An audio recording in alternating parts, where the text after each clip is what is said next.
Hello there. It looks like there's now a push to centralise healthcare policy within the European Union.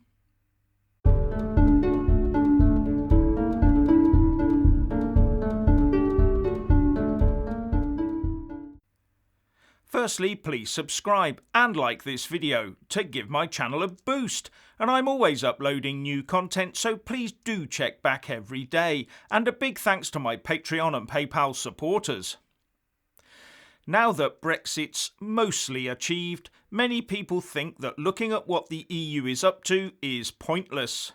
Well, nothing could be further from the truth, especially as we have those pushing for us to rejoin the bloc, as well as separatists in Scotland looking to break up the UK with the aim of them becoming a member of the EU as a newly independent country.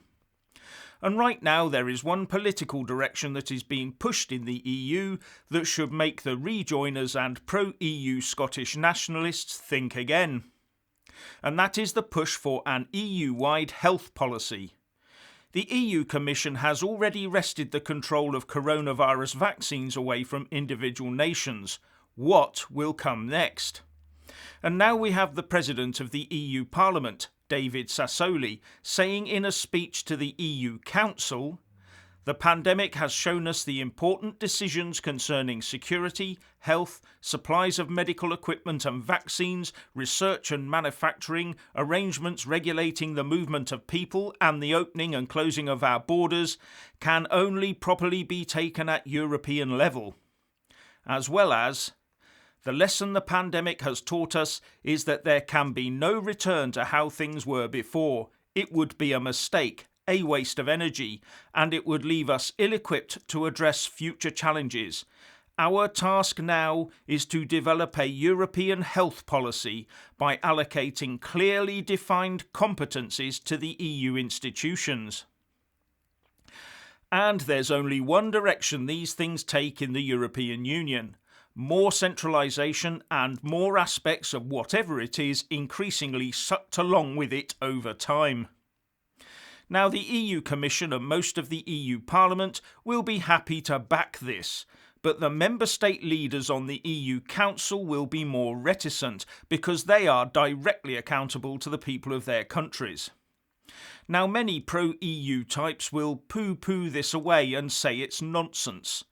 But it was an arch pro-EU campaigner, the former Lib Dem leader Nick Clegg, who called claims of a budding EU army were a dangerous fantasy. Now we see an EU army in all its glory through things like PESCO, permanent structured cooperation, and we all know what the mix of permanent and structured together with ever closer union achieves, don't we? If the EU agrees to go ahead with a centralised health policy, ratchets will be inserted, including overfunding. And had we still been in the EU, we would in time be looking at an EU health service in all but name. The rules would come down from on high in Brussels, and our civil servants would rewrite them into UK legalese, and politicians would rubber stamp them in the same way as they always had done, with EU regulations and directives. And how would we pay for it? Via national taxes? New EU taxes? Or would there be a private insurance element, maybe along the lines of the German model?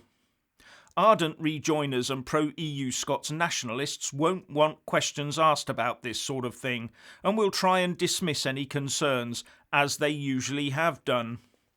But the Scottish Government currently controls healthcare in Scotland via devolution, and the question is, would they throw it under the EU bus for the sake of independence? Or do they think they can somehow exempt themselves? But for the rest, are we willing to take the risk of losing control of the NHS and losing control over the mechanisms by which it is funded? So what do you think of a centralised EU health policy? Please share and comment below. And if you want to hear more from me, please don't forget to subscribe and also press that little bell, or you won't get any notifications. And if you want to see more of me, buy a mug with my mug on it by following the link in the descriptions box below, and support me on Patreon or PayPal. And thank you for watching.